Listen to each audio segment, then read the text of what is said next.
A lo largo de la historia, las personas siempre se han identificado con algunas ideologías y cuando se identifican con eso, pues tienen señales externas que evidencian que sienten esa identificación o que tienen esa identidad, ¿sí? Entonces, por ejemplo, los uniformes en los militares son una evidencia externa de la pertenencia que tienen a un grupo. Los saludos, ustedes conocen los saludos nazis, por ejemplo, las banderas de los países, son señales externas que evidencian pertenencia a un grupo específico. Y cuando hablamos del cristianismo, pues estamos hablando de lo mismo, estamos hablando de que los seguidores de Jesús a lo largo de la historia han tenido señales externas que evidencian que hacen parte de ese grupo, hacen parte de ese grupo al que denominan cristianos. La cruz, por ejemplo, lo hemos hablado en varios momentos, es tal vez la señal más antigua que hay, la que más ha perpetuado, la que más se ha perpetuado a lo largo de la historia, y es obviamente pues la señal principal o el símbolo principal del cristianismo. Pero pero las vestimentas especiales han estado presentes. Los diferentes cortes de cabello han estado presentes en algunas épocas en el cristianismo. En épocas más recientes, pues algunos de nosotros solemos usar collares o escapularios o camándulas o cruces u otras joyas o incluso ropa. Algunos de ustedes usan camisetas o usos que tienen emblemas cristianos y que muy probablemente hablan de que ustedes pertenecen a ese grupo de cristianos o hablan de aquello en lo que ustedes creen. Incluso etiquetas en los carros.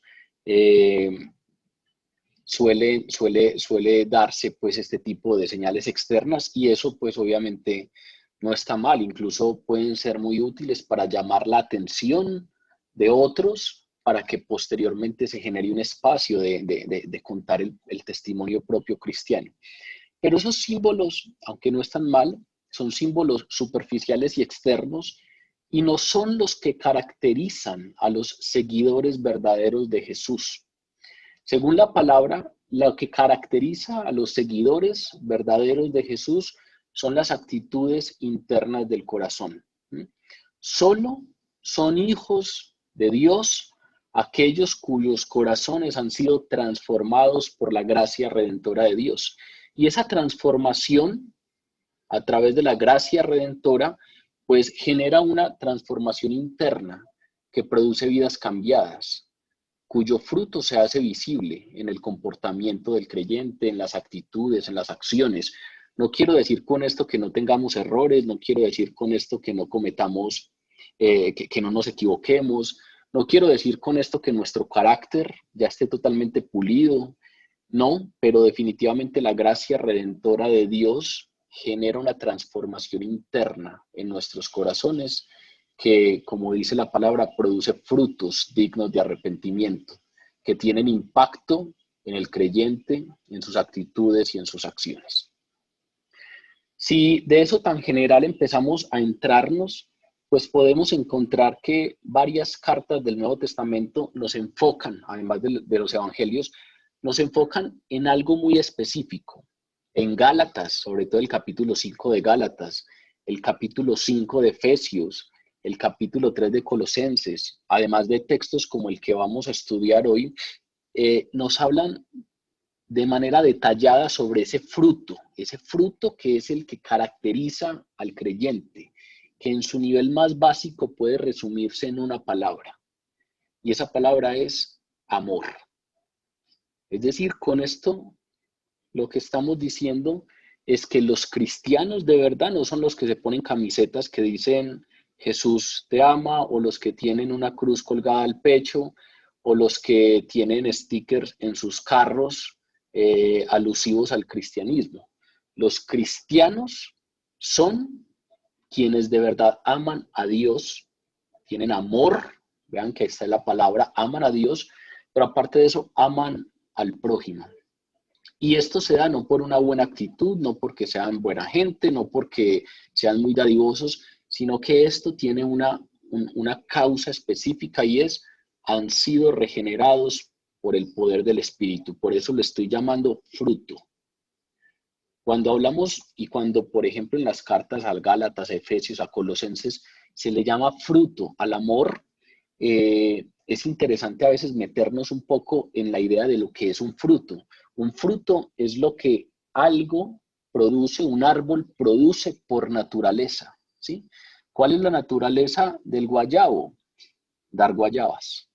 Y entonces muy probablemente si esa es su naturaleza, no tiene que hacer mucha fuerza para dar guayabas, simplemente naturalmente da ese fruto, porque es su naturaleza. Pero muy seguramente puede hacer toda la fuerza que quiera y el guayabo no va a poder dar frutos de mango, no va a poder dar naranjas y puede esforzarse todo lo que quiera, pero no lo va a poder hacer. ¿Por qué? Porque su naturaleza es otra, porque su naturaleza es dar guayabas. Si pensáramos de esa manera en los frutos, pues tendríamos que saber que algo interno tiene que pasar en nosotros. Por eso hablo de la regeneración. Tenemos que haber sido regenerados. La obra del Espíritu Santo en la regeneración es que nos cambia la vieja naturaleza por la nueva naturaleza, y en esa nueva naturaleza los frutos que damos son diferentes. Y esos frutos se resumen fundamentalmente en una palabra que es amor. Por la obra regeneradora del Espíritu Santo y por su nueva naturaleza, la palabra dice que los cristianos son quienes de verdad aman a Dios y al prójimo. Y ustedes saben que esas son palabras mayores. Los cristianos, según la palabra entonces, son quienes están capacitados para obedecer los dos mandamientos más grandes. Recuerden que cuando a Jesús le preguntan por los mandamientos, él dice que toda la ley puede resumirse en dos mandamientos, en los principales, en los más grandes. Amarás al Señor tu Dios con todo tu corazón y con toda tu alma y con toda tu mente y con todas tus fuerzas. Este es el principal mandamiento. Y el segundo es semejante: amarás a tu prójimo como a ti mismo. No hay otro mandamiento mayor que estos, dice la palabra en Marcos 12. Los cristianos entonces somos los que estamos dotados internamente para poder cumplir esos dos mandamientos, porque esos dos mandamientos es imposible cumplirlos en nuestras propias fuerzas. Necesitamos la obra del Espíritu Santo que nos regenere, nos cambie la naturaleza y por lo tanto nos dote de lo necesario para que ese amor sea un fruto y podamos amar al Señor nuestro Dios con todo nuestro corazón, con toda nuestra alma y con toda nuestra mente y con todas nuestras fuerzas, y amar al prójimo como a nosotros mismos. Vean que esto es totalmente diferente al mero amor propio. Aquí estamos hablando de el amor a Dios y el amor al prójimo. Esas son las características básicas entonces del cristiano. Hay algunas, la palabra habla de algunas veces que nos confundimos frente a lo que es realmente un creyente. Y la misma palabra nos dice que la dificultad de detectar a los creyentes o la dificultad de detectar a los falsos creyentes o a los falsos discípulos es que externamente suelen tener apariencia de discípulos auténticos, ¿sí? Y nosotros confundimos a veces ese tema del amor y ese tema de lo característico del cristianismo con asuntos como la moral, por ejemplo, con asuntos como el comportarse bien frente a las normas sociales, cosa que obviamente hace parte de, pero que no necesariamente es evidencia de ser un cristiano. En la palabra, por ejemplo, nos muestran o nos hablan del joven rico. No sé si recuerdan la historia del joven rico, que tenía una moral externa excelente. Cuando se encontró con Jesús, Jesús le dice, cumple toda la ley, y él le dice con la boca llena, ya la he cumplido toda. Es decir, muy probablemente el joven rico era una persona sin tacha, era una persona que se comportaba bien, era una persona que cumplía, que socialmente tenía una moral admirable. Pero Jesús le dice, listo, ve y vende todo lo que tienes y entrégaselo a los pobres. Y ese hombre que se había encontrado con Jesús, pues salió de la presencia de Jesús apenado, sin salvación, y no lo siguió. El Evangelio nos dice que ese hombre se devolvió por su camino, no fue uno de los seguidores de Jesús. Es decir, pueden haber personas de excelente moral y eso no los hace discípulos de Jesús. Pueden haber personas, también nos dice la palabra, que tienen conocimiento intelectual de asuntos teológicos y de la palabra, y eso no nos hace o no los hace discípulos auténticos de Dios. En la carta a los Romanos, fundamentalmente en los 2 primeros capítulos, Pablo es muy claro al decir que tanto los gentiles como los judíos pueden conocer intelectualmente a Dios sin necesariamente ser creyentes auténticos. Tener una moral admirable y tener conocimiento intelectual de las cosas de Dios no son de ninguna manera prueba de que somos creyentes verdaderos. Incluso la palabra nos habla de un tercer aspecto que a veces confundimos con una prueba del seguimiento a Jesús, y es participar en un ministerio. Tenemos la idea de que todo el que participa en un ministerio, tenemos la idea de que si participamos de un ministerio, eso es una señal de que somos creyentes, eso es una señal de que esa persona es creyente. Uno de los textos más confrontadores que hay y más fuertes que hay en la palabra está en el Evangelio de Mateo, en el capítulo 7, cuando Jesús dice, muchos me dirán aquel día, Señor, Señor, no profetizamos en tu nombre y en tu nombre echamos fuera demonios y en tu nombre hicimos muchos milagros. Y entonces yo les declararé, dice Jesús, pero nunca los conocí. Apartaos de mí, hacedores de maldad. Ahí es de esos textos que uno dice, hay quienes posiblemente están ahí en el servicio, están ahí haciendo cosas para Dios, pero lo que les dice Jesús es, más que su servicio, me interesa su corazón. Y su servicio me interesa como consecuencia de su corazón transformado. Pero la participación en un ministerio no necesariamente habla de que nuestro corazón está a los pies de Jesús. Nunca los conocí, apartados de mí, hacedores de maldad. Pero en cambio, la palabra nos dice qué es aquello que efectivamente caracteriza al cristiano. Y de eso es de lo que vamos a hablar en la noche de hoy. Desde el versículo 31 de este capítulo, donde comenzaremos hoy, hasta el final del capítulo 16 del Evangelio, vamos a encontrarnos un discurso de despedida que Jesús pronunció. Desde este momento, desde este versículo 31, vamos a empezar a ver que todo lo que leamos y estudiemos es un discurso de Jesús. Todo lo pronuncia Jesús, todo lo dice Jesús. Y es su discurso de despedida para los 11 discípulos, para los 11 apóstoles, porque ya Judas había sido despachado, ya Judas había salido de ese grupo. Y entonces Jesús en estos capítulos que vienen se despide de sus 11 discípulos. En ese discurso nos vamos a encontrar con instrucciones que les da, con promesas, con advertencias y con mandamientos.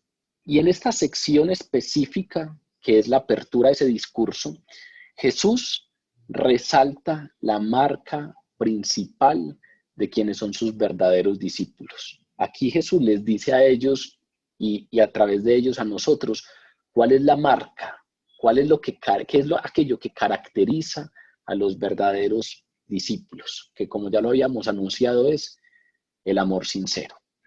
Vamos entonces a leer este texto y a ver cómo Jesús nos enseña cuál es esa marca característica y qué tiene, qué forma específica tiene ese amor que Él nos enseña. Leo entonces el texto para todos. Juan, capítulo 13, versículos 31 al 38. Entonces, cuando hubo salido, ese del que dicen hubo salido es Judas. Entonces, cuando Judas hubo salido, dijo Jesús: ahora es glorificado el Hijo del Hombre y Dios es glorificado en él. Si Dios es glorificado en él, Dios también se glorificará en sí mismo y enseguida le glorificará. Hijitos, aún estaré con vosotros un poco. Me buscaréis, pero como dije a los judíos, así os digo ahora a vosotros. A donde yo voy, vosotros no podéis ir. Un mandamiento nuevo os doy, que os améis unos a otros como yo os he amado, que también os améis unos a otros. En esto conocerán que sois mis discípulos, si tuviereis amor los unos con los otros. Le dijo Simón Pedro: Señor, ¿a dónde vas? Jesús le respondió: a donde yo voy no me puedes seguir ahora, mas me seguirás después. Le dijo Pedro: Señor, ¿por qué no te puedo seguir ahora? Mi vida pondré por ti. Jesús le respondió: ¿tu vida pondrás por mí? De cierto te digo, no cantará el gallo sin que me hayas negado 3 veces. Este texto entonces comienza con una expresión profunda del amor de Cristo. Es como si antes de que diera ese mandamiento de amarse unos a otros, intentar explicarles un poco qué es eso del amor y intentar explicarles un poco cuál era la manera como Él los había amado. Entonces empieza el texto diciendo en esos 3 primeros versículos: entonces cuando hubo salido, dijo Jesús: ahora es glorificado el Hijo del Hombre y Dios es glorificado en Él. Si Dios es glorificado en Él, Dios también le glorificará en sí mismo y enseguida le glorificará. Vean que ese inicio es un poquito confuso. Es como un lenguaje un poquito oculto, pero el Evangelio nos dice constantemente que la expresión más alta del amor es el sacrificio de uno mismo. Jesús, por ejemplo, en otra ocasión le dijo a sus discípulos: nadie tiene mayor amor que este, que uno ponga su vida por sus amigos. Ese es el mayor amor según Jesús. Y luego cuando vamos a la primera epístola de Juan, Juan escribe cosas como que en esto hemos conocido el amor, en que Él puso su vida por nosotros y también nosotros debemos poner nuestras vidas por los demás. Como que cuando uno lee ese texto de Juan, pareciera como que Juan le hubiese quedado claro el mensaje de Jesús y el ejemplo de Jesús.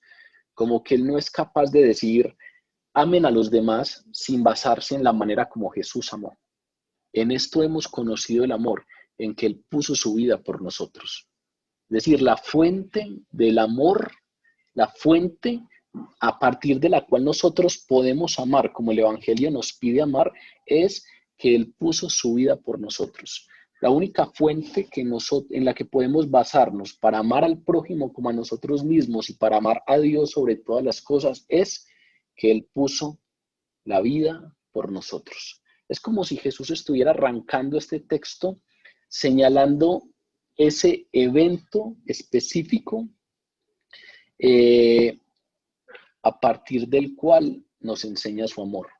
Y ese evento específico es la crucifixión. Es como si estuviera haciendo una ceñita hacia la cruz para subrayar lo que estaba a punto de enseñarnos sobre el amor.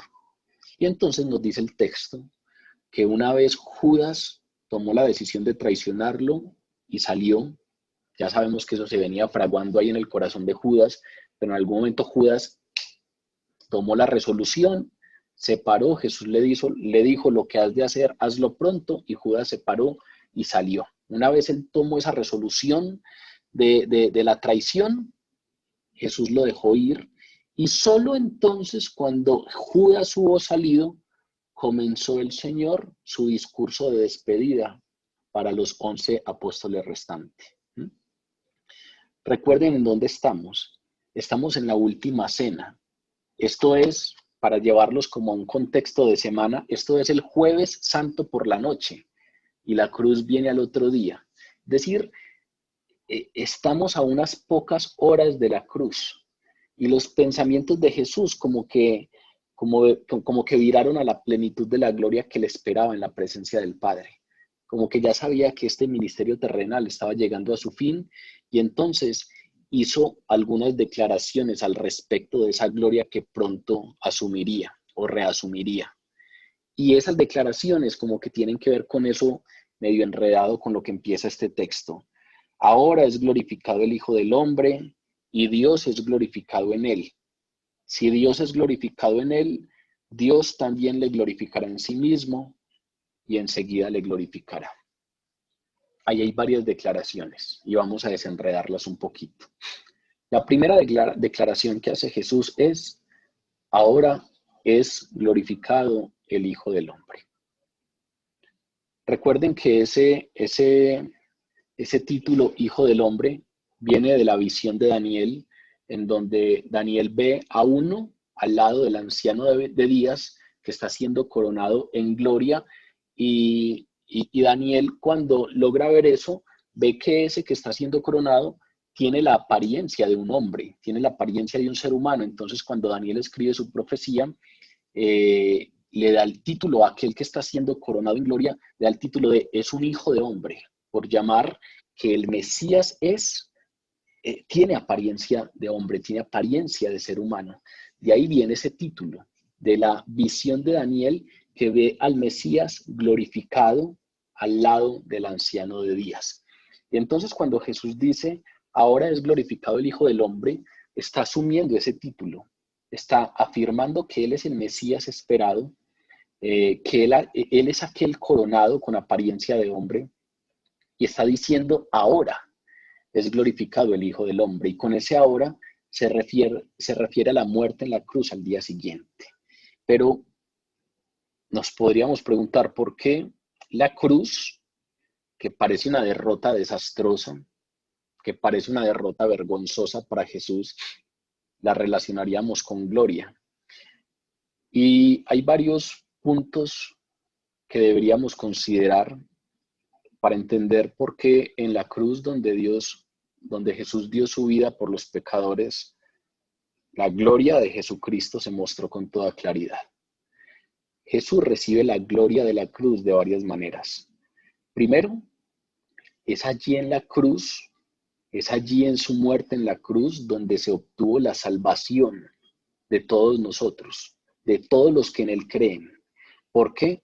Porque solo ahí en la cruz Él satisfizo las exigencias de la justicia divina. Esto lo hemos hablado en algunas ocasiones. El perdón de los pecados, la misericordia de Dios no se podía dar haciendo Dios injusticia con sí mismo. Había una ley divina y Dios mostraría toda su misericordia y todo su amor, pero al mismo tiempo mostraría toda su justicia. Es decir, había que satisfacer la ley y Dios en su amor lo que hizo fue enviar a su Hijo, a su unigénito, para que muriera por nosotros y así satisfaciera todas las exigencias de la ley y al mismo tiempo nos mostrara todo el amor. Pero es allí en la cruz en donde todas las exigencias de la justicia divina son satisfechas. Recuerden lo que Pablo dice en la carta a Colosenses al respecto de esto. Dice que Dios anuló el acta de los decretos que había contra nosotros.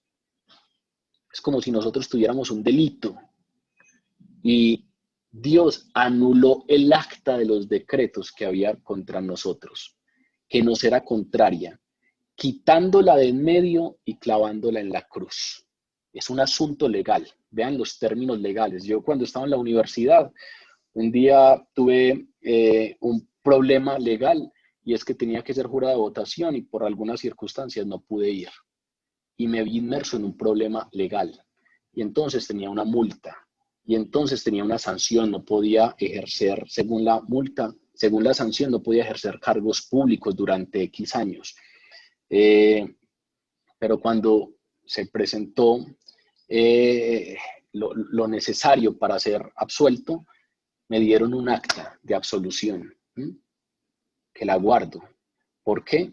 Porque con ese acta están diciendo, él no tiene que pagar esa multa. Él no está excluido para ejercer cargos públicos, porque ese castigo que le era propio ya no aplica. Aquí nos están hablando en términos igualmente legales. Pablo nos dice que Dios anuló el acta de los decretos que había contra nosotros, que nos era contraria, quitándola de en medio y clavándola en la cruz. ¿Qué fue lo que hizo que se pudiera anular ese acta de los decretos que había contra nosotros? La cruz. Y entonces, lo primero que hay que considerar para entender cómo en la cruz la gloria de Jesucristo se muestra con toda claridad es entender que allí, en la cruz, con su muerte, se obtuvo la salvación, porque solo allí Él satisfizo todas las exigencias de la justicia divina.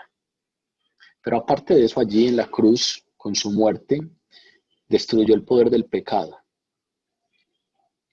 La carta a Romanos dice que Dios, enviando a su Hijo en semejanza de carne de pecado y a causa del pecado, condenó al pecado en la carne. Con eso lo que está diciendo es que nosotros aún caemos, pero que ya el pecado nos enseñorea de nosotros. Que nosotros aún caemos, pero que somos libres del pecado. ¿Por qué? Porque Jesús destruyó el poder del pecado, el poder que tenía el pecado sobre nosotros en la cruz. Y finalmente, también la palabra dice que allí en la cruz, con su muerte, Él destruyó el poder de Satanás y acabó con el reino de poder de quien tenía el imperio de la muerte. La carta a los Hebreos dice que allí fue derrotado el que tenía el imperio de la muerte. Es decir, ese lugar es un lugar de victoria. La cruz muestra la gloria de Jesucristo con toda claridad, porque Jesús se acostó sobre aquel madero que era el lugar de mayor vergüenza y de mayor derrota, y lo transformó en la mayor victoria que ha habido en la historia, y es la mayor victoria porque es la que nos da vida eterna.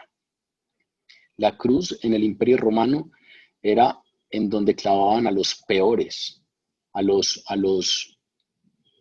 delincuentes políticos, era la derrota de los delincuentes políticos, era la vergüenza de los delincuentes políticos, y precisamente por eso los exponían allí en esa muerte lenta, para que otros que quisieran levantarse con revoluciones, para otros que quisieran tener movimientos contrarios al poder hegemónico, vieran aquel ejemplo y se intimidaran y se persuadieran. La cruz fundamentalmente era un lugar de exposición de la derrota, de vergüenza y de escarnio público para que los demás no hicieran lo mismo. Y Jesús se acostó en ese lugar de mayor derrota y de mayor vergüenza, y de allí sacó la mayor de las victorias. Nos dio la salvación, destruyó el poder del pecado y destruyó el poder de Satanás. Allí se ve entonces la gloria de Cristo con claridad. Ahí es a donde está señalando Jesús con esta primera declaración. Ahora es glorificado el Hijo del Hombre. Pronto, ahora, muy pronto va a ser glorificado el Hijo del Hombre. Se refiere a su cruz. Pero luego dice, y Dios es glorificado en él. Aparte de recibir gloria por medio de su muerte, también nos dice que allí en esa cruz Dios Padre es glorificado. Que allí en la cruz también podemos ver la gloria del Padre. Que allí por medio de la cruz podemos ver la naturaleza de Dios mostrada de manera clara y suprema. Y eso, pues, lo podemos ver por varios asuntos. Lo primero es que la muerte de Jesús muestra el poder de Dios. La muerte de Jesús nos muestra el poder de ese Dios trino en el que creemos. El odio de Satanás, la impiedad del mundo intentaron destruir a Jesús con todas sus fuerzas, pero fallaron. ¿Por qué? Porque a pesar de la muerte, Dios manifiesta su poder resucitándole de los muertos. Dios venció la muerte. Jesús venció la muerte. Entonces allí en esa muerte podemos ver claramente el poder de Dios. Pero también en esa muerte podemos ver la justicia de Dios, con lo que ya habíamos mencionado. La justicia de Dios se ve claramente, ¿por qué? Porque, porque Él es un Dios justo. Él es un Dios que no va a pasar el pecado. Él es un Dios que no va a entender a los pecadores como justos y como justificados. Pero al mismo tiempo, entonces, Él se encarga en amor de hacer justicia para nosotros. Por eso, como dice Isaías, el Señor hizo recaer sobre Él, sobre Jesús, la iniquidad de nosotros.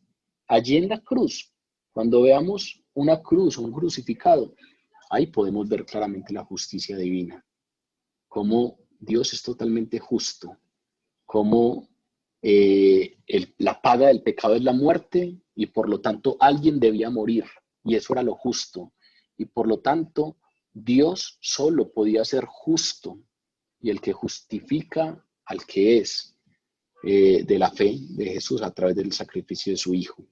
Él hace justicia a través de esa muerte. Pero además de esa justicia, cuando vemos la cruz, también podemos entender la santidad de Dios. Hay una palabra en la cruz que yo no sé si a ustedes les ha llamado la atención y es ese grito agónico de Jesús, Dios mío, ¿por qué me has desamparado? Y es tal vez el momento más intenso que se nos narra en el Evangelio. E incluso los teólogos tienen opiniones contrarias frente al tema porque hay una pregunta y es, ¿cómo Dios puede separarse de Dios mismo? Estamos hablando de un Dios trino, pero es uno solo, uno y trino. ¿Cómo Dios puede separarse de él mismo? Y lo que normalmente la palabra nos da a entender es que, es que en aquel momento, antes de morir, cuando todo el peso del pecado de la humanidad estaba sobre Jesús, pues aparece como esa especie de distancia del Padre, no la distancia de la indiferencia o la distancia del no amor, sino la distancia de la santidad. Dios es santo y dice la palabra, lo santo y lo profano no conviven. Y cuando Él cargó con todo el pecado de la humanidad, se ve esa lejanía de Dios con el Hijo. Y el Dios mío, ¿por qué me has desamparado? Y entonces ante una cruz uno puede entender la santidad de Dios. Y al entender la santidad de Dios también uno puede entender que la única manera de que nosotros siendo pecadores podemos entrar a la presencia de Dios es porque Jesucristo hizo justicia por nosotros y podemos ser presentados como justos no por nuestra propia justicia, sino porque Él ya pagó la condena por nuestros pecados y entonces el acta fue anulada. No porque Dios conviva con el pecado, no porque Dios sea tan misericordioso que se hace el bobo frente a nuestros pecados y a nuestras culpas, no. Hay un asunto legal que hay que cumplir y entonces en esa cruz podemos evidenciar la plena justicia de Dios y al mismo tiempo la santidad. Es tan santo que aún cuando su Hijo está allí, hay esa especie de lejanía, porque lo santo y lo profano no pueden estar. Sin santidad nadie verá a Dios, dice la palabra. Y nosotros podemos estar en la presencia de Dios sí y solo sí creemos en Jesús y el sacrificio de Jesús nos alcanza. Porque es necesario primero que se haga justicia y que nosotros seamos presentados justos, sin mancha, delante de Él, porque Él es santo. Pero en esa cruz también podemos identificar otro aspecto de la gloria de Dios y es su fidelidad. Si ustedes leen la palabra, desde el Génesis, desde el momento de la desobediencia de Adán y Eva, Dios prometió un redentor. desde ese primer momento de desobediencia, Dios prometió un redentor para salvar a la humanidad hundida en el pecado. Y cumplió su promesa, aunque le costara su único hijo. De tal manera amó Dios al mundo, dice Juan en su Evangelio, que ha dado a su único hijo para que todo aquel que en él crea no se pierda, mas tenga vida eterna. Esa cruz es la prueba de la fidelidad de Dios. Dios lo prometió y aunque cumplir esa promesa costaba entregar a su unigénito, la cumplió porque Dios es fiel. A pesar de nuestras deslealtades, Dios es fiel. A pesar de que nosotros seamos a veces volubles, Dios es fiel. Y la cruz es la muestra de su fidelidad. Y en esa cruz, obviamente, también podemos ver la demostración más poderosa y más contundente de amor, del amor de Dios en toda la historia. Romanos 5:8 dice: mas Dios muestra su amor para con nosotros, en que aún siendo pecadores, Cristo murió por nosotros. ¿En dónde muestra Dios su amor para con nosotros? En la cruz. En que aún siendo nosotros pecadores, Jesús murió por nosotros. Juan, en su primera epístola, dice algo muy interesante para el tema que estamos abordando hoy. Primera de Juan 4:10 dice: en esto consiste el amor. No en que nosotros hayamos amado a Dios, sino en que Él nos amó primero a nosotros y envió a su Hijo en propiciación por nuestros pecados. Uno lee ese texto y como que lo desarma uno, como que uno ya no tiene en qué pararse para venir a decir, es que yo soy más caritativo, es que yo escuché al predicador y sí le hice caso, es que yo siempre he buscado a Dios. Juan nos lo dice de manera muy clara. ¿En qué consiste el amor? No en que usted y yo hayamos amado a Dios, sino en que Él nos amó primero a nosotros. Es decir, no, ni usted ni yo podríamos estar hoy acá, ni usted ni yo podríamos haberle conocido, si no es porque Él nos amó primero y envió a su Hijo en propiciación por nuestros pecados. Esa cruz, entonces, es una muestra clara del poder de Dios, de la justicia de Dios, de la santidad de Dios, de la fidelidad de Dios y del amor de Dios. Pero, aparte de eso, Jesús continúa. Dice: ahora es glorificado el Hijo del Hombre, y ya sabemos que ahí se refiere a la gloria de Jesús, a lo que Él alcanzó en la cruz, y Dios es glorificado en Él. Y ahí se refiere a lo que acabamos de abordar, a cómo Dios Padre recibe gloria y podemos entender la gloria claramente expresada en la cruz.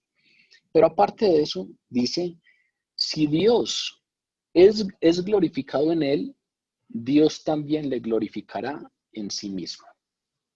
Es como si terminara aquí una declaración en términos de que, en términos de que esa glorificación de la que él estaba hablando va más allá de la cruz.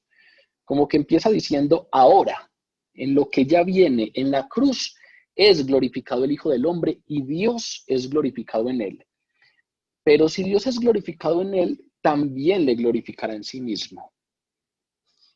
Es como si dijera, es que la glorificación de la que hablo va más allá de la cruz.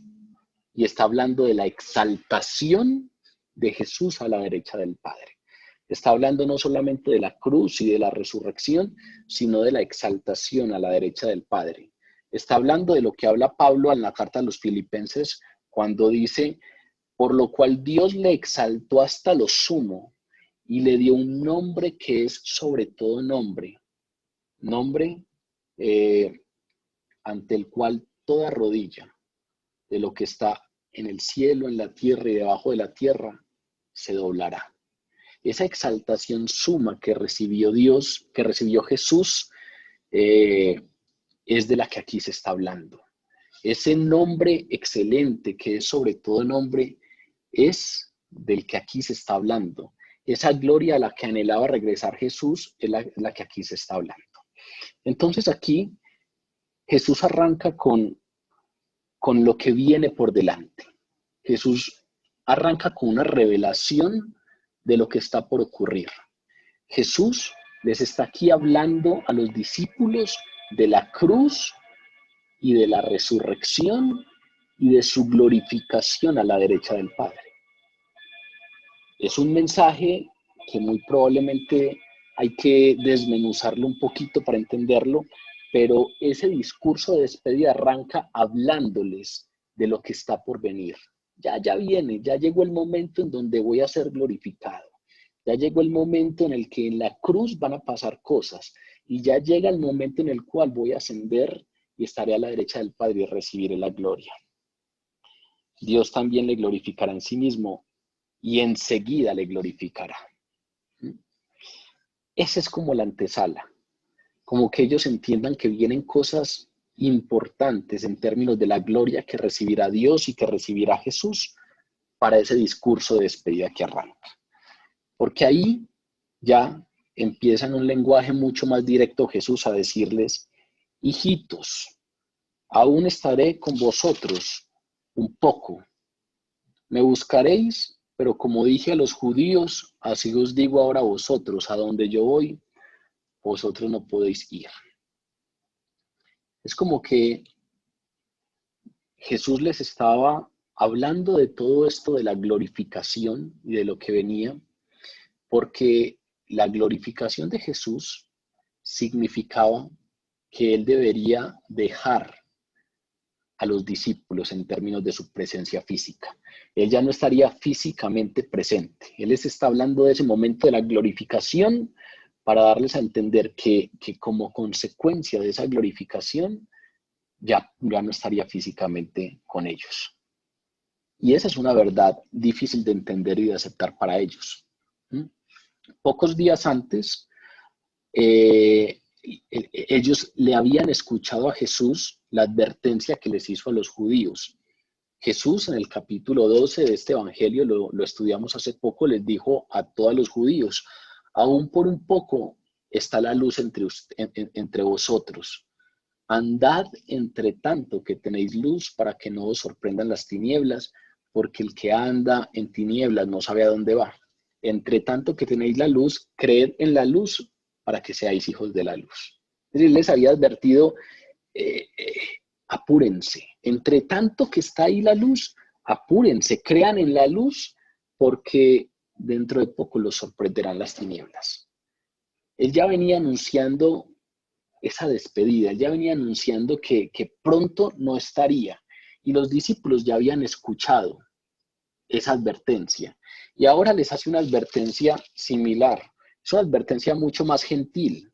Es una advertencia mucho más cariñosa porque es una advertencia que comienza con un término afectivo. Es un término afectivo, en griego es el término teknia, que literalmente se traduce como hijitos. Y entonces él comienza con ese término cariñoso a recordarles esa realidad difícil para los discípulos. Comienza con ese término amoroso a recordarles que aún estaré con vosotros un poco. No nos queda mucho tiempo para estar juntos en términos de presencia física. Después de que él se fuera, anhelarían su presencia visible. Pero, como les había dicho a los judíos antes, así les decía ahora a ellos, a donde yo voy, vosotros no podéis ir, porque está hablando de la gloria, está hablando de su glorificación. Y el Señor no solamente dejaba a los discípulos, además iba a donde ellos no podían seguirlo inmediatamente. Lo más complicado de la declaración de despedida es que Él se iría, pero a donde Él va, ellos no pueden seguirlo inmediatamente. Y entonces hay una especie de despedida fuerte, pero con una diferencia. Hay una diferencia con con este mensaje a los apóstoles, al mensaje con los judíos. Y es que a diferencia del mensaje que le da a los judíos incrédulos, a los judíos que no lo aceptan como Señor, los discípulos volverían a ver a Jesús un día. Estos discípulos aman a Cristo profundamente, dependían de Él por completo. A veces no entendemos esa consecuencia social, pero literalmente, creo que en algún momento lo hemos hablado, literalmente en la época llamarle maestro a alguien era seguirle, y seguirle implica estar donde él está. Es decir, estos discípulos literalmente durante los últimos 3 años han pasado la mayor parte del tiempo con Jesús.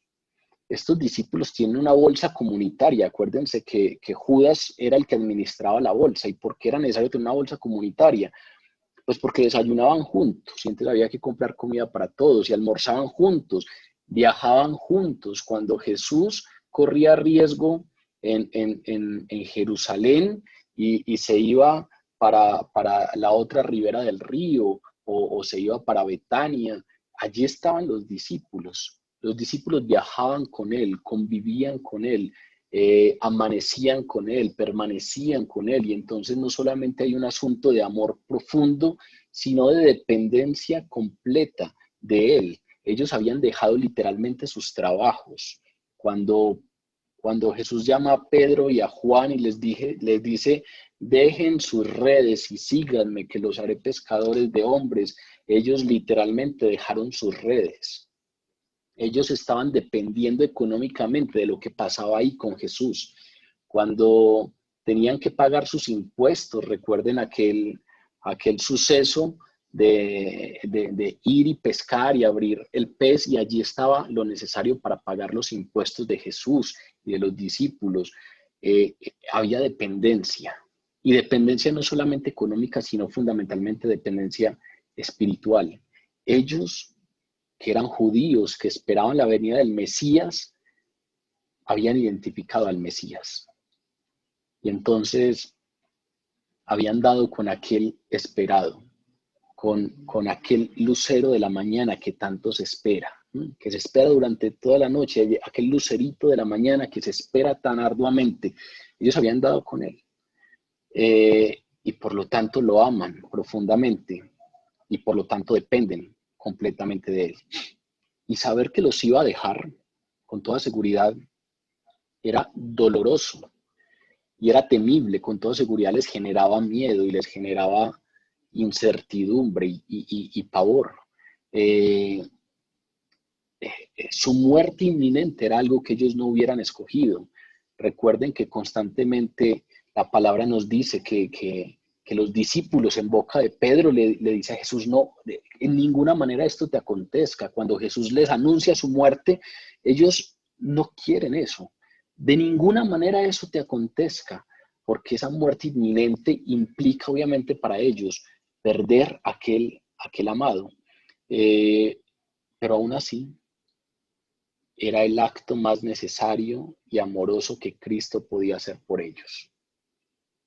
El ir a la cruz, el ser glorificado en la cruz, el morir en la cruz, vencer a la muerte y ser levantado en gloria a la diestra del Padre, aunque fuera doloroso para ellos, aunque fuera temible para ellos, era el acto más necesario, porque de eso dependía la salvación, de ellos y de nosotros.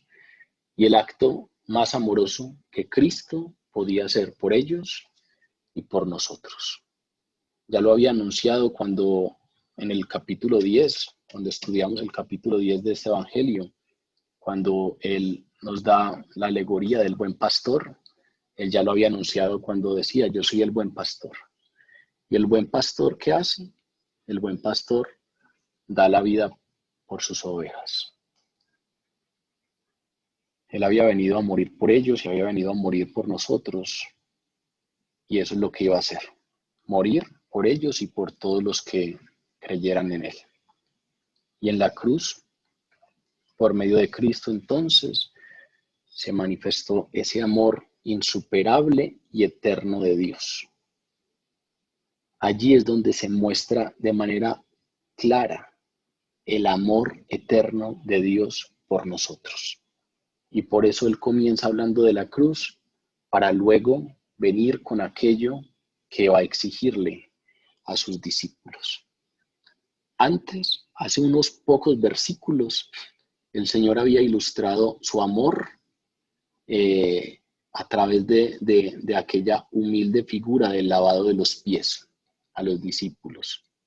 Ahora está señalándoles una demostración mucho mayor de ese amor, que es la cruz. En esa expresión de amor infinita es en la que se apoya el mandamiento que nos hace Jesús.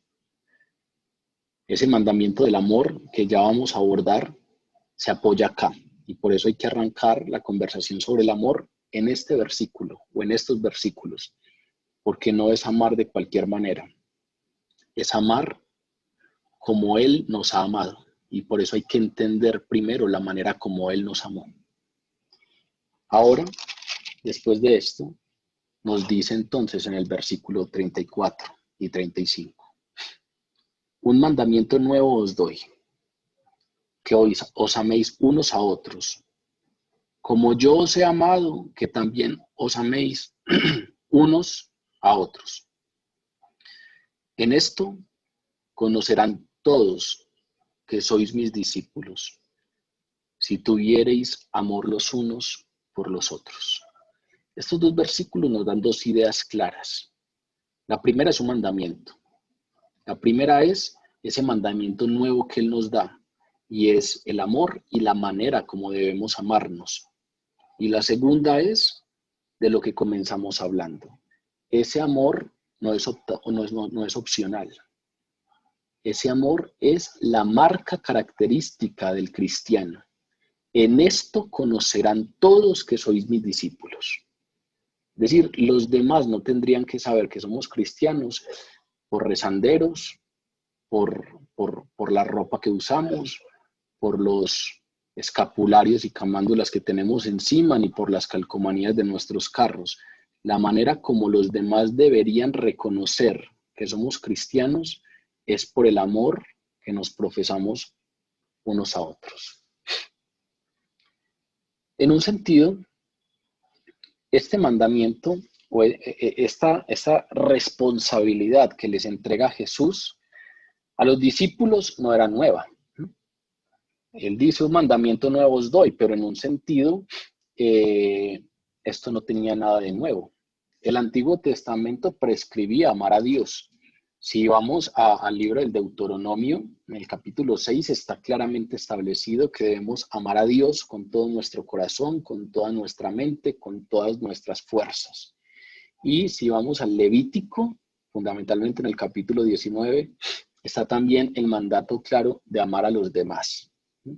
Entonces, fundamentalmente, esta responsabilidad que le entrega Jesús a sus discípulos en un sentido no es novedosa, pero era un mandamiento nuevo en el sentido de presentar una norma de amor más alta. Es decir, Él ya no está diciendo ámense simplemente, ya no está diciendo ámense de cualquier manera, sino que está poniendo un referente claro, una norma, es decir, hay que cumplir esto. Es como cuando a uno le dicen, el referente de bueno es esto, usted tiene que presentar el examen y tiene que sacar más de 4 o más de 3,5. Esa es la referencia, ese es el punto. O como aquellos los del salto de garrocha que les ponen, o los del salto alto que les ponen una vara. Ese es el referente, esa es la norma, esa es la medida que tienen que superar. Si no superan, entonces el salto es inválido. Es como que lo nuevo de este mandamiento no es el mandamiento como tal, sino el lugar en donde se pone la vara, el referente en donde se pone la vara. Eso es lo novedoso. La norma de amor más alta, con base en el ejemplo propio. Jesús da este mandamiento basado en el ejemplo de la manera, en su propio ejemplo, en la manera como Él amo a los demás. Y entonces los creyentes enfrentamos un reto enorme, y es el reto de amarnos los unos a los otros como Él nos amó. Ese es el mandamiento como tal. Y amar de ese modo es imposible sin el poder transformador del Espíritu Santo. Y amar de ese modo es imposible sin la regeneración que en nosotros hace el Espíritu Santo. Y amar de ese modo es imposible sin la nueva naturaleza que solamente nos da la regeneración por medio de Jesucristo a través del Espíritu Santo. Porque ese amor, dice la palabra, es un fruto. No es algo que venga de nosotros, de nuestra vieja naturaleza, sino que es un fruto de la nueva naturaleza. Y por eso amar lo puede hacer cualquiera. Y por eso amar en términos morales es un asunto que cualquiera lo puede hacer. Pero amar de este modo es imposible sin el poder del transformador del Espíritu Santo en nosotros.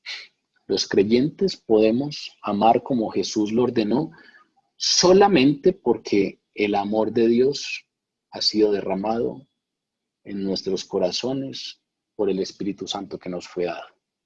Esa es la única causa. Si no tenemos el amor de Dios en nuestros corazones por el Espíritu Santo que el Dios nos da, es imposible amar de la manera como Jesús nos pide amar. Hay un texto que siempre me ha llamado la atención. Es un texto que escribió un autor de apellido Carson, que sobre este tema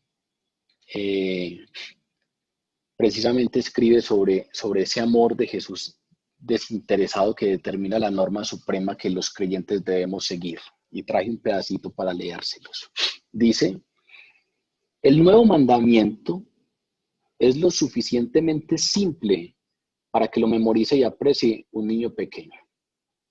Es lo suficientemente profundo para que la mayoría de los creyentes maduros se avergüencen una y otra vez de cuán poco lo entienden y lo practican. Cuanto más reconocemos la profundidad de nuestro propio pecado, más reconocemos el amor de nuestro Salvador. Y cuanto más apreciamos el amor de nuestro Salvador, más altas parecen sus normas.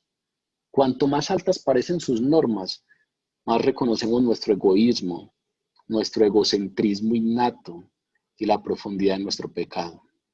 Con una norma como esta, tan simple pero a la vez tan profunda, ningún creyente pensativo puede decir: yo cumplo perfectamente las estipulaciones básicas del nuevo pacto. Nadie. Porque cuando reconocemos nuestro pecado, entendemos más grande el amor de Jesús, porque nos salvó a pesar de nuestro pecado. Y si apreciamos el amor del Salvador, pues nos va a parecer mucho más alto ese punto que tendremos que superar, o ese punto que tenemos que alcanzar. Y por lo tanto eso nos va a permitir ser conscientes de lo que somos, ser conscientes de cuán egoístas somos, de cuán egocentristas somos y de cuán profundo es nuestro pecado. Es una norma simple, pero es una norma profunda. Y es necesario para entenderla meditar en el amor de Jesús, meditar en la cruz. Si no entendemos la cruz y si no entendemos lo que Él hizo en la cruz, nunca vamos a entender qué es eso de ámense como yo los he amado. Porque no es cualquier manera de amar, es amar como Él nos amó. Efesios 5:2 dice: y anden en el amor, como Cristo los amó y se entregó a sí mismo por ustedes. Vea que Pablo hace eco de lo mismo. Anden en el amor, pero no de cualquier manera. Anden de la misma manera que Cristo, que los amó y se entregó a sí mismo por ustedes. Ese amor, Pablo lo describe un poquito. Es el que más se anima a describirlo un poco, y cuando uno lee esa descripción de Pablo sobre el amor en el capítulo 13 de la primera carta a los Corintios, empieza a entender la profundidad de lo que estamos hablando. Pablo dice que el amor es sufrido, que el amor es benigno, que el amor no tiene envidia, que el amor no es jactancioso, que el amor no se envanece, no hace nada indebido, que el amor no busca lo suyo, no se irrita, no guarda rencor, no se goza en la injusticia, mas se goza en la verdad. El amor todo lo sufre, todo lo cree, todo lo espera y todo lo soporta. De eso es lo que nos está hablando Jesús. Si la iglesia se amara de ese modo, tendría un impacto poderoso en el mundo. Si la iglesia se amara de ese modo, entonces los demás reconocerían en lo que creemos, no por la ropa que tenemos o por los artilugios que tenemos encima o nos colgamos en los cuellos, sino por la manera en que nos amamos. Hoy cuando me levanté, estaba revisando algunas noticias y precisamente por casualidad di con una noticia del Vaticano, en donde el Papa Francisco estaba anunciando que hoy comienza la semana de oración por la unidad de los cristianos. Es decir, hoy se está orando por la unidad de los cristianos. Es decir, hay que orar por la unidad de los cristianos. ¿Por qué? Porque no estamos unidos. El mandato es ámense de esta manera. Y por el contrario, la iglesia que tenemos hoy en día es la iglesia de la desunión, al punto de que tenemos que tener una semana de oración por la unidad de los cristianos. Porque la marca de los cristianos no está siendo la unidad, porque la marca de los cristianos no está siendo el amarnos los unos a los otros. En ese sentido, entonces, muy seguramente hay que orar bastante y en ese sentido, entonces, tenemos mucho que aprender de este texto que estamos leyendo hoy, porque usted y yo que hacemos parte de la iglesia, muy seguramente entonces contribuimos a esa desunión, contribuimos a generar divisiones, contribuimos a generar cismas, resquebrajamientos antes que abrazos, uniones, y amores. Sobre este tema también hace unos años me leí un libro que precisamente se llama La marca de un cristiano, de un escritor llamado Francis Schaeffer, que cuando vi el título, pues de inmediato me llamó la atención, que es ¿cuál es la marca de un cristiano? Y en ese libro, obviamente también hacía referencia al amor, este autor. Y cuando hacía referencia al amor, él mencionaba dos cosas que siempre se me han quedado presentes. Y es dos maneras prácticas en que los cristianos podemos manifestarnos amor los unos a los otros. Porque obviamente está el tema de la cordialidad y obviamente está el tema de las palabras amables. Pero él decía, además de todo eso que es fundamental, a pesar de que eso es muy importante, hay dos maneras prácticas que son totalmente necesarias para que los cristianos nos demostremos amor los unos a los otros. Y la primera manera que él mencionaba era estar dispuestos a disculparnos y a buscar el perdón de aquellos a quienes hemos ofendido. Y él mencionaba algo que siempre lo tengo muy presente, y es que la mayoría de las disputas más amargas y agudas que hay en la iglesia no se deben a diferencias doctrinales, sino a la carencia de amor en la manera en que tratamos esas diferencias. Y ustedes muy seguramente lo han vivido con algunos de sus amigos, ustedes muy seguramente lo han vivido con algunos de sus familiares, que compartimos una misma creencia, somos cristianos, pero hay diferencias doctrinales. Hay algunos que muy seguramente tienen una idea de su espiritualidad mariana diferente a la de otros. Hay algunos que viven su devoción cristiana diferente a otros. Y realmente lo que más confrontaciones y heridas y divisiones genera entre nosotros realmente no son esas diferencias doctrinales. Si ustedes revisaran la palabra completa, se darían cuenta que con toda seguridad, por encima del 96% de todas las doctrinas bíblicas las compartimos todos los cristianos, y que las diferencias son pequeñitas. El gran problema no son las diferencias doctrinales, sino la falta de amor con que tratamos esas diferencias. El que no piense como yo está mal. El que no piense como yo se va a condenar. El que no piense como yo no está en mis oraciones. El que no piense como yo no merece mi afecto. la falta de amor con que tratamos las diferencias que tenemos con nuestros propios hermanos de confesión. Tenemos la misma confesión de fe, pero hay tan poco amor en la manera como tratamos nuestras diferencias que generamos grandes disputas en el mismo cuerpo de Cristo. La disposición a disculparnos es crucial. La disposición a pedir perdón ante aquellos que hemos ofendido es crucial y es algo que muy seguramente todos tenemos que aprender ahí. En el Sermón del Monte, que es aquel sermón moral fuerte de Jesús, Jesús enseñó que la reconciliación con el prójimo es prerequisito de la adoración a Dios. A veces no le damos importancia a eso, pero la manera como Jesús lo enseña lo entiende como un prerequisito de la adoración a Dios. Textualmente dice, por tanto, si traes tu ofrenda al altar y allí te acuerdas de que tu hermano tiene algo contra ti, deja allí tu ofrenda delante del altar y anda y reconcíliate primero con tu hermano. Y entonces ven y presenta tu ofrenda. Es prerequisito. Si vas a venir a adorar y te acuerdas que tienes algo con alguien, ve y deja esto para después y reconcíliate primero con tu hermano. Y ahí sí ven y haz tu adoración y presenta tu ofrenda. Estar dispuestos a disculparnos, a buscar perdón, es una de esas dos maneras prácticas necesarias de manifestarnos el amor unos con otros. Y la segunda que este autor mencionaba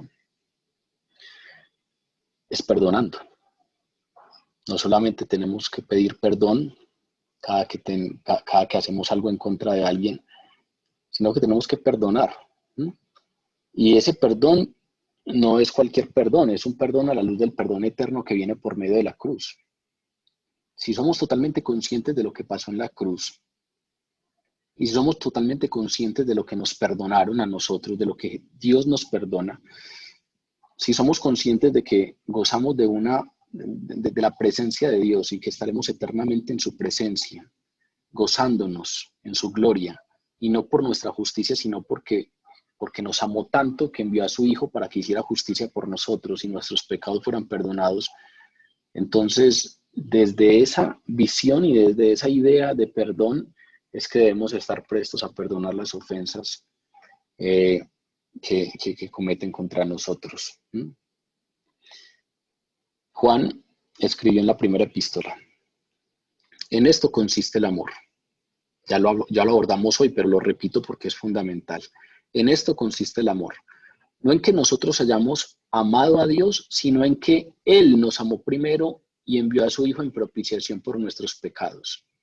Amados, si Dios nos ha amado, así debemos también nosotros amarnos unos a otros. La manera entonces como debemos amar es de esa misma manera como nos amaron. Y eso entonces incluye definitivamente el perdón. Y no es tampoco opcional. Así como el pedir perdón no es opcional, sino que es prerequisito de la adoración, así tampoco el perdonar es opcional. Lucas, en el capítulo 17 de Lucas, Jesús lo presenta como una orden. Si tu hermano peca contra ti, repréndele. Y si se arrepiente, perdónale.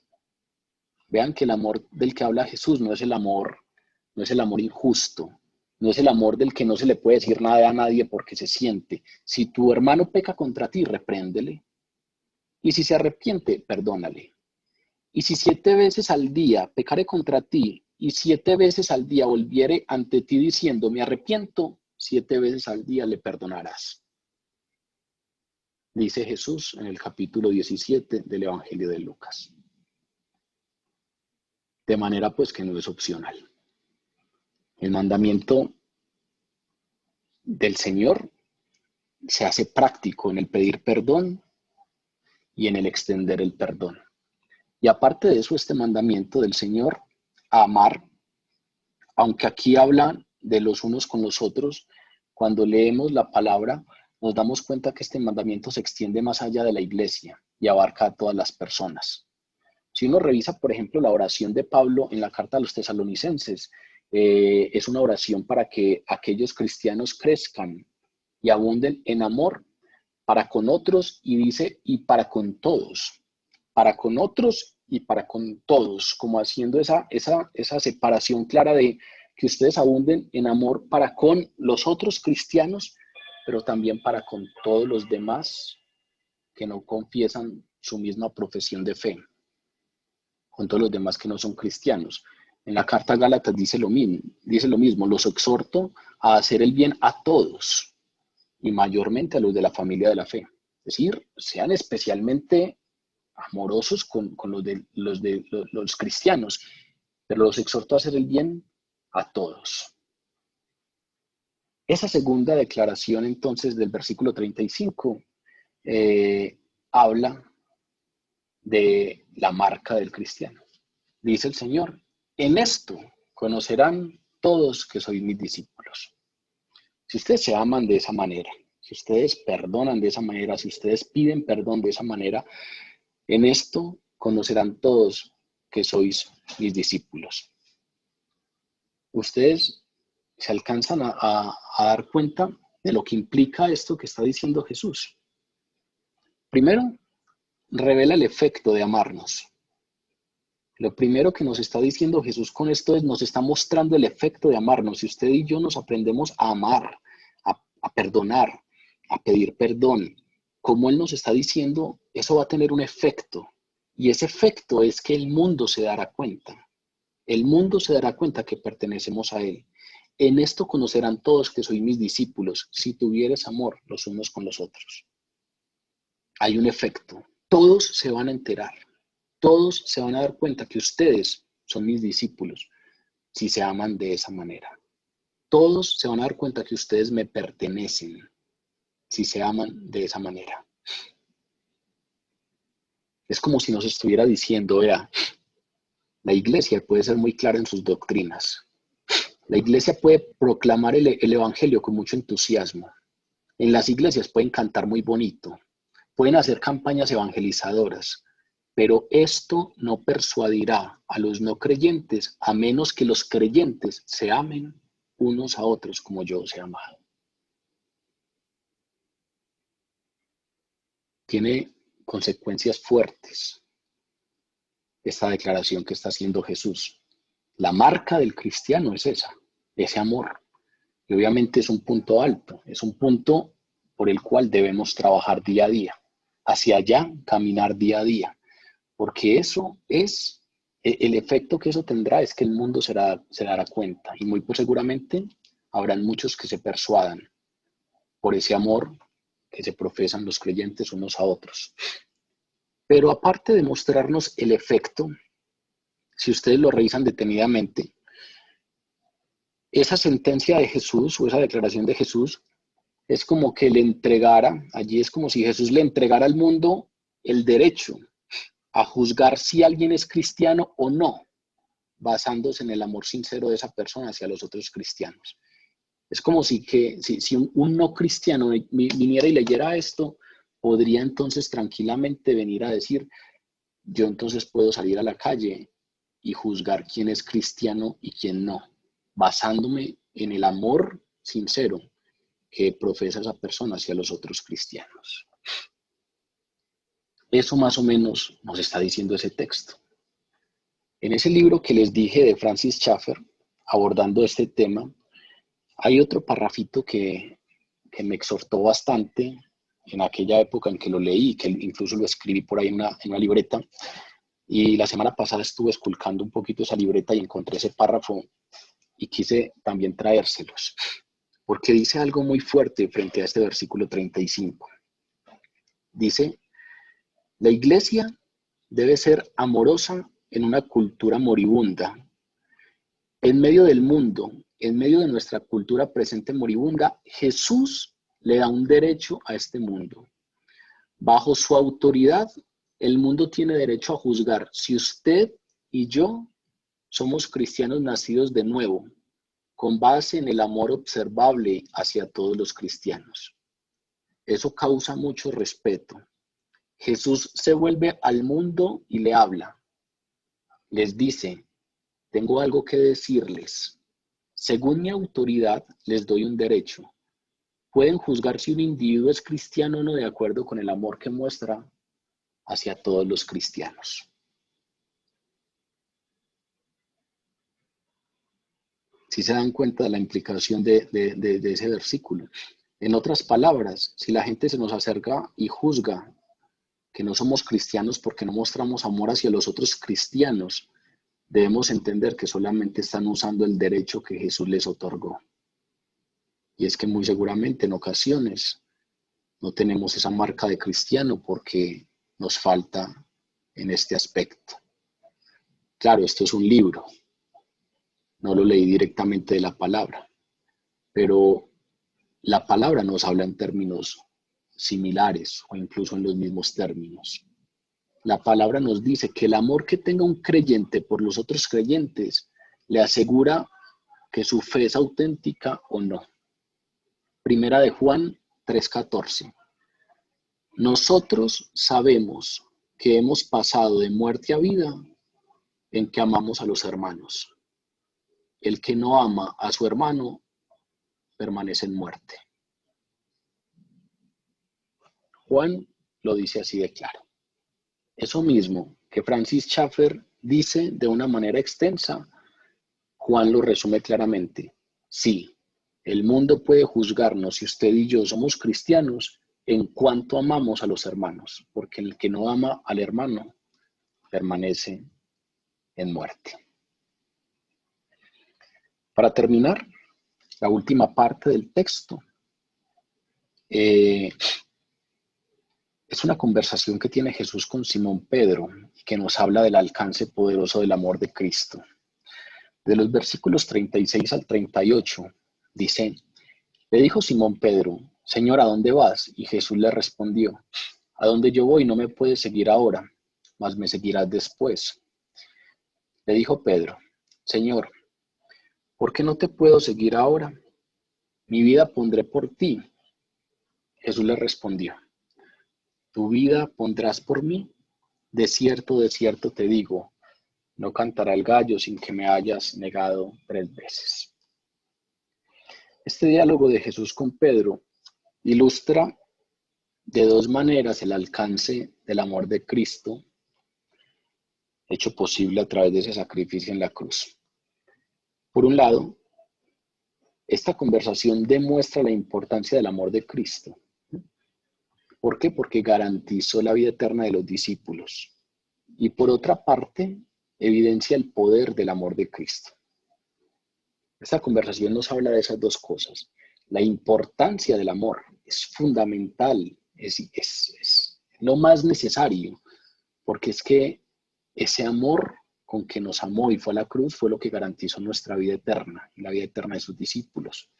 Pero aparte de importante, esta conversación evidencia el poder del amor de Cristo, porque demuestra ser más grande que eso que va a pasar con Pedro, que esa especie de cobardía de Pedro o esa especie de deslealtad de Pedro. El amor de Dios es mucho más grande que nuestra lealtad, es mucho más grande que nuestras cobardías y es mucho más grande que cualquier cosa que nosotros podamos ofrecerle.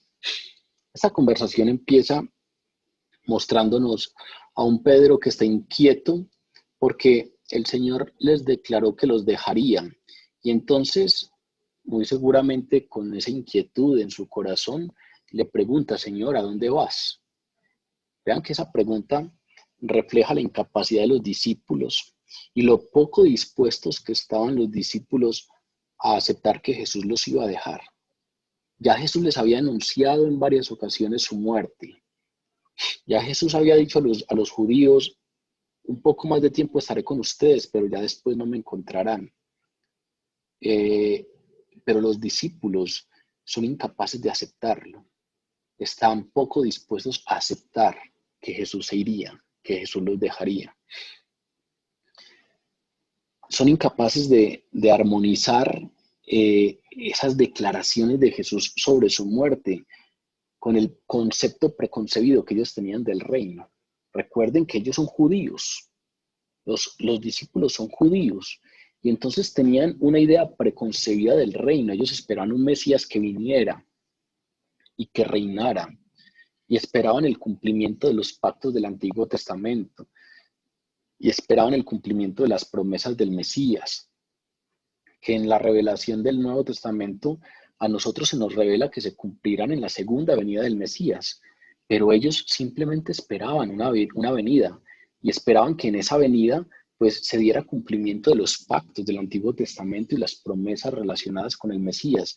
Por lo tanto, es muy poco probable que fueran capaces de armonizar esos anuncios de Jesús acerca de su muerte con esas ideas preconcebidas que tenían del reino y del cumplimiento de los pactos y del cumplimiento de las promesas.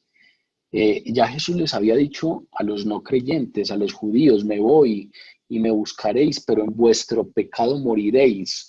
A donde yo voy, vosotros no podéis venir. Así les había dicho a los no creyentes: en vuestros pecados moriréis, y a donde yo voy, ustedes no pueden venir. Lo estudiamos en el capítulo 8 de este Evangelio de Juan. Pero en contraste, le da una respuesta a Pedro un poco diferente, porque la respuesta que le da Pedro sí le ofrece esperanza a los discípulos. No le responde como le respondió por ahí en el capítulo 8 a los incrédulos: me voy, me buscaréis y en vuestros pecados moriréis, porque a donde yo voy vosotros no podéis venir.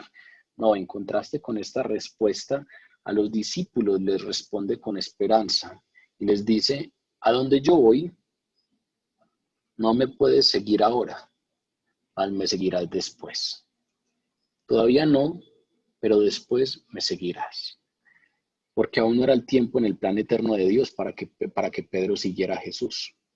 Ese tiempo vendría después, pero le seguiría, porque los creyentes seguiremos a Jesús, porque lo que hace Jesús, recuerden, nos lo anuncia en el Evangelio, es adelantársenos para ir a la casa del Padre, en donde hay muchas moradas, y nos prepara morada para que cuando nosotros lleguemos podamos estar con Él y con el Padre en la eternidad. En esa respuesta, Cristo muestra su poder. Cristo muestra que efectivamente Él se adelantaría y que lo que Él iba a hacer le garantizaría a Pedro que pudiera seguirlo después. Pedro, a diferencia de los no creyentes, sí podría ir donde Jesús después, pero no por sus propios méritos. Pedro podría ir donde Jesús después por lo que iba a acontecer al siguiente día, por lo que iba a pasar en la cruz, muerte, resurrección y glorificación de Jesús. Ahí entonces se muestra el poder claro de Jesús. Los discípulos se unirían con él después. ¿Por qué? Pues porque él había puesto su amor en ellos, los había hecho sus discípulos y los había amado hasta el extremo de morir por ellos. Y como él había hecho eso, nada de lo que pasara. Vean que después Jesús le va a anunciar algo a Pedro. Después Jesús le va a decir: antes de que el gallo cante me negarás 3 veces. Pero antes de decirle eso, le dice: me seguirás. Es decir, yo ya sé lo que va a pasar y vos me vas a negar. Pero el hecho de que puedas venir después a donde yo voy no depende de esa negación. Depende del amor que yo manifiesto en la cruz muriendo por ti. Por lo tanto, ellos se unirían a Él en la gloria y nosotros nos uniremos a Él en la gloria por el amor puesto de Jesús sobre nosotros. Por ese amor de Jesús puesto sobre nosotros, que nos hace sus discípulos y muere por nosotros. Y entonces nada, ni la cobardía, ni la negación, ni los errores que posiblemente cometieron ellos más adelante, los separaría del amor de su Señor. Pablo lo dice de manera muy clara en Romanos capítulo 8, por lo cual estoy seguro de que ni la muerte, ni la vida, ni los ángeles, ni principados, ni potestades, ni lo presente, ni lo porvenir, ni lo alto, ni lo profundo, ni ninguna otra cosa creada nos podrá separar del amor de Dios, que es en Cristo Jesús, Señor nuestro. Lo seguiremos hacia su gloria, hacia la morada que nos está preparando, porque Él nos amó. Y ni la muerte, ni la vida, ni los errores que en ocasiones cometamos, ni los deslices que en ocasiones tenemos, ni principados, ni potestades, ni ninguna cosa creada nos podrá separar de ese amor que Él nos manifestó tener en Cristo Jesús. Pedro, pues, como siempre, muy insistente, poco dispuesto a dejar pasar el asunto, insistió: Señor, ¿por qué no te puedo seguir ahora? Es como una pregunta totalmente transparente, es como la pregunta del que no come entero por dárselas de que entendió todo cuando no entendió nada. Señor, ¿y por qué? ¿Por qué no te puedo seguir ahora? Pero después de esa pregunta tan sincera, tan genuina, dio un complemento con el cual sobreestimaba su fuerza. Señor, ¿por qué no te puedo seguir ahora? Mi vida pondré por ti. Vean que ahí dañó la relación de asuntos, de prioridades, de valores. Ahí dañó la relación de las cosas. ¿Por qué no te puedo seguir ahora si es que mi vida pondré por ti? Y la respuesta de Jesús es como que le dijera, a ver, es todo lo contrario. Me podrás seguir porque yo pongo mi vida por ti. Eso de pondrás mi vida por mí, no es así. Antes de que el gallo cante ya me habrás negado. Es todo lo contrario. Me seguirás, pero no porque pones mi vida por tu vida por mí. Me seguirás porque yo puse mi vida por ti y te amé hasta el extremo y me acosté en la cruz. Pedro aquí se sobreestima. Y eso que Juan lo dice de manera muy sutil. Si nos vamos a los relatos de los evangelios sinópticos, de Mateo, Marcos y Lucas, estos evangelios revelan de una manera mucho más vehemente esa presunción de Pedro. En el evangelio de Mateo, capítulo 26, vean cómo Mateo escribe esta respuesta. Respondiendo Pedro le dijo: aunque todos se escandalicen de ti, yo nunca me escandalizaré. Marcos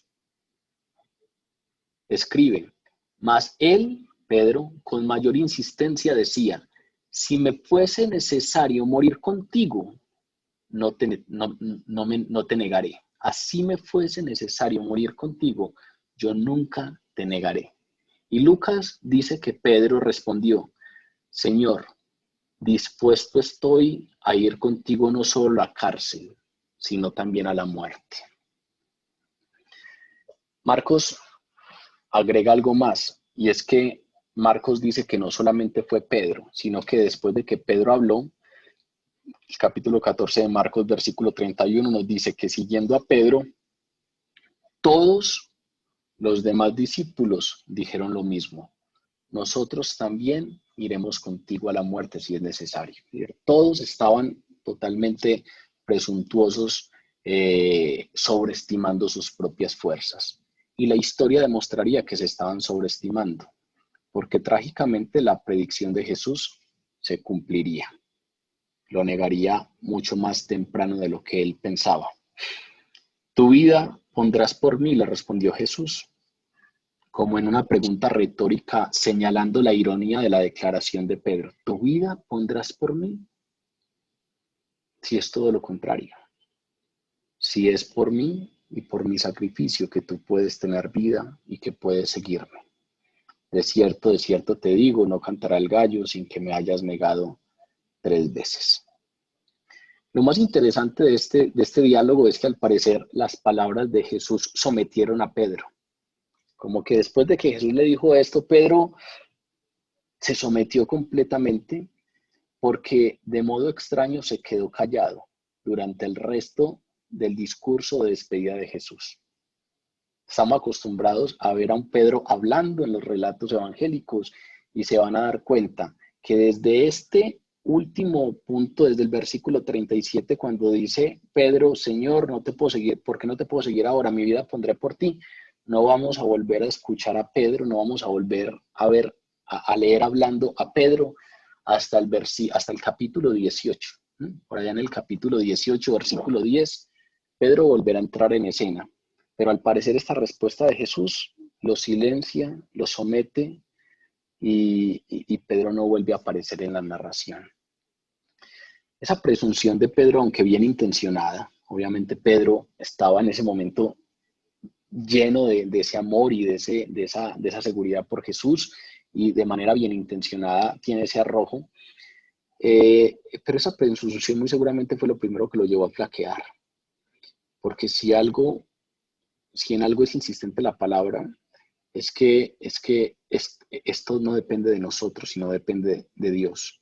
Y cuando nosotros tenemos la presunción, aunque sea bien intencionada, la presunción de que esto depende de nosotros y de nuestras fuerzas y de lo bueno que somos y de lo disciplinados que somos y de lo inteligentes que somos y de lo dedicados que somos, muy seguramente ahí es donde empezamos a flaquear, porque empezamos a creer que esto es por merecimiento propio y no por gracia. Y muy seguramente el otro factor contribuyente a esa manera como flaqueó Pedro al negarlo fue aquel relato del monte de Getsemaní, en donde se les dice a los discípulos claramente, velen y oren para que no entren en tentación. Velad y orad para que no entréis en tentación, y los discípulos en vez de velar y orar se quedaron dormidos. Muy seguramente esa hora mala llegó para Pedro con tres características. Sobreestimaba sus fuerzas en vez de tener una dependencia total en Jesús. No velaba y no oraba, y muy seguramente eso contribuyó al desenlace. Pero lo más lindo de esa historia con Pedro, y es interesante traerlo a colación aquí para terminar, es que este no es el final de la historia de Pedro. Ese no es el final de la historia de amor entre Pedro y Jesús. El amor de Cristo por Pedro no lo dejaría escapar. ¿Flaqueó y no veló y oró? Sí, pero, pero el amor de Cristo por él no dependía de eso.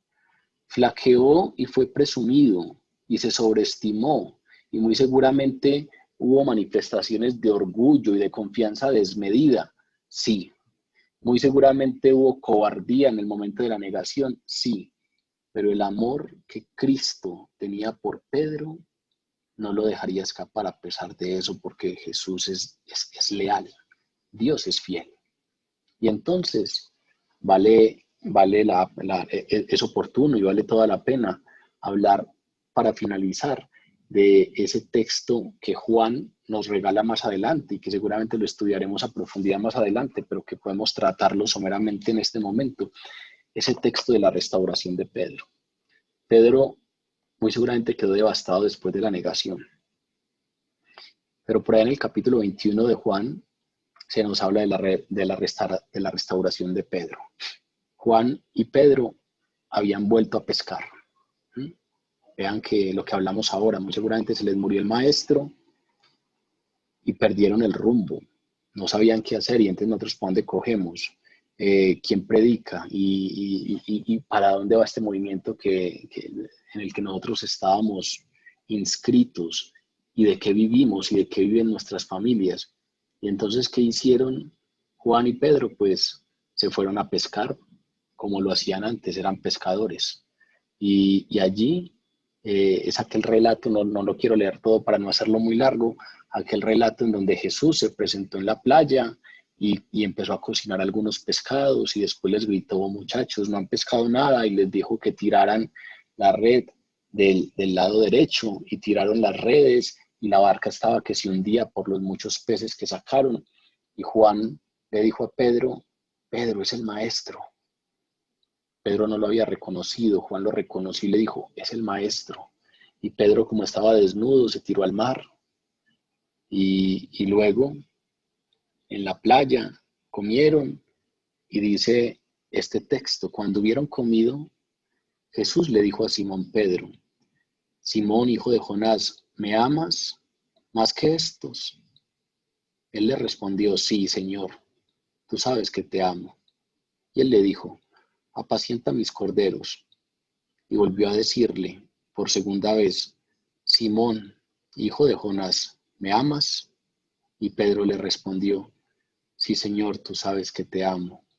Le dijo, pastorea mis ovejas. Y le dijo por tercera vez, Simón, hijo de Jonás, ¿me amas? Y Pedro se entristeció de que le dijese por tercera vez, ¿me amas? Y le respondió, Señor, tú lo sabes todo, tú sabes que te amo. Y Jesús le dijo, apacienta mis ovejas. Este texto más adelante lo estudiaremos, pero solamente quise traerlo a colación para que notáramos el énfasis que se hace en el amor en esta restauración de Pedro. Hoy estamos hablando del amor. Vean las tres preguntas de Jesús. ¿Me amas? ¿Me amas más que estos? ¿Me amas, Simón Pedro? Hay un énfasis claro en el amor en esta restauración de Pedro. Y después de la restauración y lleno del Espíritu Santo, Pedro se convirtió en el líder de la iglesia naciente cristiana. Pedro fue el gran líder de la iglesia cristiana del primer siglo. Obviamente junto a los otros discípulos, junto a Pablo, pero Pedro era la cabeza de la iglesia.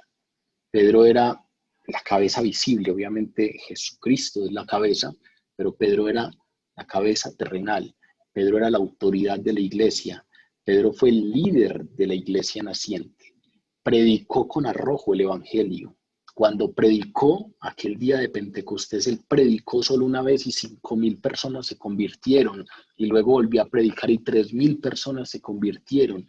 Predicaba lleno del Espíritu Santo. La gente sacaba a los enfermos porque cuando Pedro pasaba, solo con la sombra, con que la sombra estuviera en contacto con los enfermos se sanaban, dice Hechos de los Apóstoles. Él, además de predicar, escribió 2 epístolas que con toda seguridad aún hoy hacen que muchas personas se conviertan al cristianismo. Y en esas epístolas logramos encontrar algunas lecciones dolorosamente aprendidas por Pedro. Antes del final de sus días, Pedro entendió esta norma suprema que estableció el amor de Cristo para él y para todos los que aman al Señor. Pedro murió voluntariamente por el Señor. E impactado por ese ejemplo que le dio Cristo, siendo directamente beneficiario de ese sacrificio, entendiendo que era directamente beneficiario del sacrificio en la cruz, entendiendo que no dependía de él, sino que él se había beneficiado y se gozaba por lo que otro había logrado para él. Pedro instruye a sus lectores.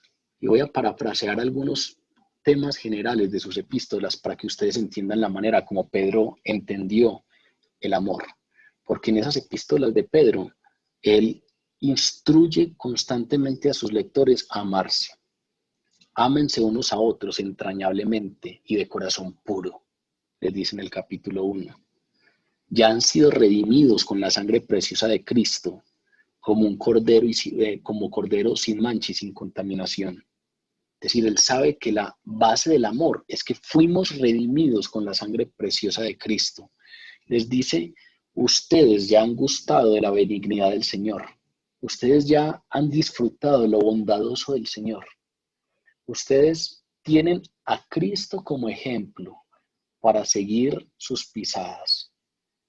Así, ante todo, tengan entre ustedes ferviente amor.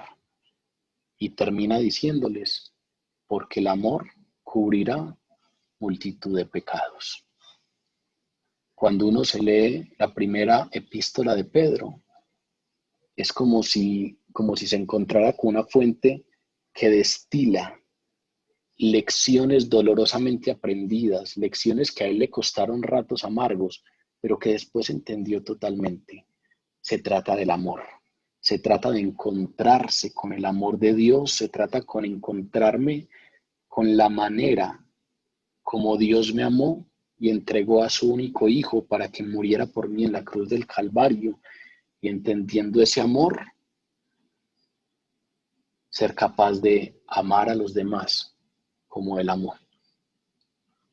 Porque esa multitud de amor, ese ferviente amor de unos por otros, es lo que caracteriza a la iglesia.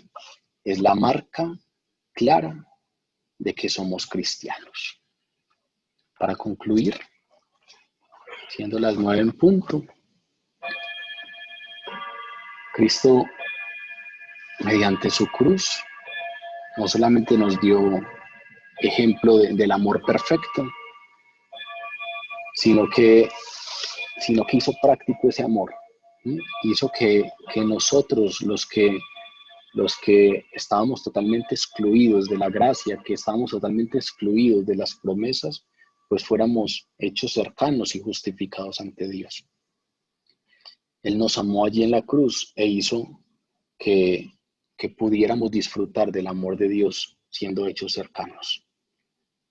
Segundo, solo los regenerados, solo quienes han sido transformados por el Espíritu Santo pueden amar como Él amó. Esto no es un asunto que nazca de la carne. Esto no es un asunto de cordialidad, ni es un asunto que nazca de nuestras fuerzas. Solo a través de la renovación de nuestra naturaleza, que es obra del Espíritu Santo, podemos amar como Él amó. Y eso hace parte de la obra de santificación. Es decir, hoy usted puede salir cuestionándose porque le falta mucho. Con toda seguridad, cuando yo estaba preparando esto, estaba igual o más cuestionado que usted. Pero hace parte de la obra de santificación. La obra del Espíritu Santo, si somos dóciles a su obrar, es esa. Es enseñarnos a amar como Él nos amó. Es enseñarnos a meditar y a entender en las riquezas de la cruz y poder allí encontrarnos con la inmensidad del amor de Dios expresado en la entrega de su Hijo único en la cruz por amor a nosotros. Y a partir de allí, pues ser capaces de amar un poco más. Y para quienes somos creyentes, pues el texto de hoy deja claro que el amor de Cristo es la norma suprema de cómo se vive el amor. Es la marca de los discípulos verdaderos. Las marcas superficiales y externas no están mal. Son un buen recordatorio e incluso pueden generar espacios de conversación frente a nuestro cristianismo, frente a nuestra devoción. Pero la marca real de los discípulos verdaderos, la garantía de la salvación futura y de la santificación presente, es esta. Ámense los unos a los otros como yo los he amado, dice Jesús. Un mandamiento nuevo os doy, que os améis unos a otros como yo os he amado, que también os améis unos a otros.